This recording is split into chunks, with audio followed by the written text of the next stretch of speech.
What's good, y'all? Welcome back to the channel. Real quick, I've been seeing a lot of Laker fans talking real reckless. Start of the playoffs is around the way. Their matchup against the Minnesota Timberwolves, they seem to be looking past the Timberwolves for whatever reason.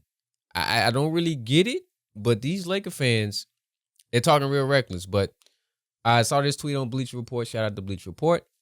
Magic Johnson, he does not seem to be one of the ones that's passing the Minnesota Timberwolves off as a walk-off. He's afraid.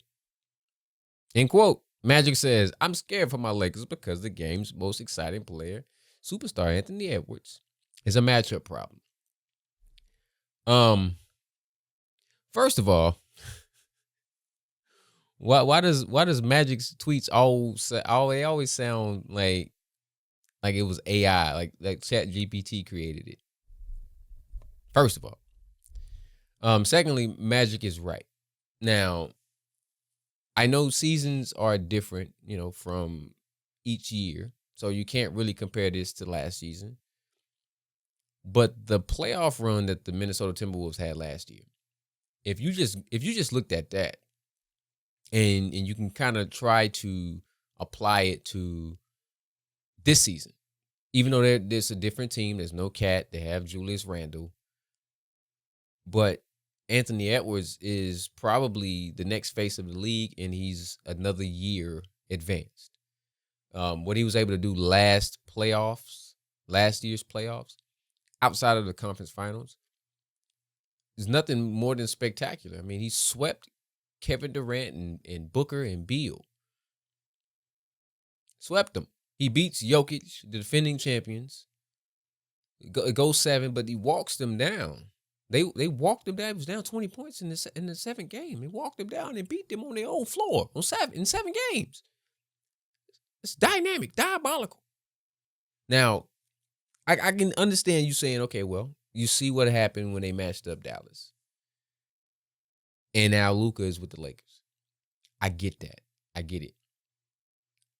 But Luka also had Kyrie Irving next to him.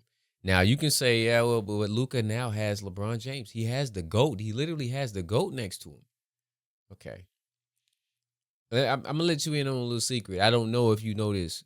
And any Laker fan that might stumble upon this video, I'm going to let you in on this secret as well. Not sure if you know this. But LeBron James is 40 years old. Okay. Eventually, the gas tank is going to run empty. It's only a matter of time before it happens. And it could very well happen in these playoffs. LeBron is going. This is not necessarily about what Luka's going to do.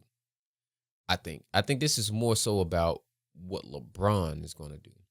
Because I look at their supporting cast. I mean, Reeves is an X factor. If Reeves comes out and he does his thing, then maybe it really wouldn't matter what LeBron does. Rui's going to have to play well. Jackson Hayes is going to have to play well. My man with the braids, they call Shamar Moore. Gabe Vincent is going to have to play well. Their whole squad is going to have to. Bronny James is going to have to play well. Their whole squad is going to have to play well consistently. And this is not just going to be a Lakers in 5. Shannon Sharp. This is not going to be a Lakers in 5. I don't see it. This Minnesota team, they started the season off a little rocky. They defined their identity. They now have it. And towards the end of the season, they were playing the best basketball of the season. So I don't see this as an easy matchup for the Lakers. This is actually a matchup problem. It's a matchup problem for them. They would have much rather seen Memphis than Minnesota. I don't even think they really want to see Golden State because I think that's even a matchup problem. It's a matchup problem because there's no Anthony Davis. Regardless of what you say as a Laker fan, let's keep it a buck. Regardless of what you say as a Laker fan, Anthony Davis, he was the X factor for you guys when he could stay on the floor. And I understand that there was consistency issues. Of course, he's built of glass, so he's always in and out of the lineup. But Anthony Davis is what made the Lakers dangerous because they had an inside presence on both sides of the floor. Now, I've also seen Laker fans say that who says that we're small? Our entire lineup is at least 6'5" or taller. True. But just because you have height doesn't necessarily mean that you can match the physicality of other teams that may play more physical than you. And even your best player, your best two players, they don't really like physicality. Let's just keep it a buck. They don't really like to be touched. So when you take that into account, and you also take into account that regardless of the fact, you still traded a 7-footer for a 6'6". And I know Luka is dynamic. Luka is going to do his thing. You still can't take away from the fact that you traded away a guy that is dynamic on both sides of the ball. Luka, dynamic on one side of the ball. So he's going to have to do more and more times too, on offense, just to kind of make up what they are going to lack on the defensive side. And I don't know anybody on that Lakers roster that can guard Anthony Edwards. I just don't. I don't know who they're gonna put on him. Vando, Rui, who can they put on him? That could. I don't see it. In Minnesota, their roster is pretty damn good if you really think about it. Now I know Cat's going, yeah, sure, but Julius Randle, don't sleep on him in this type of environment. Don't sleep on him.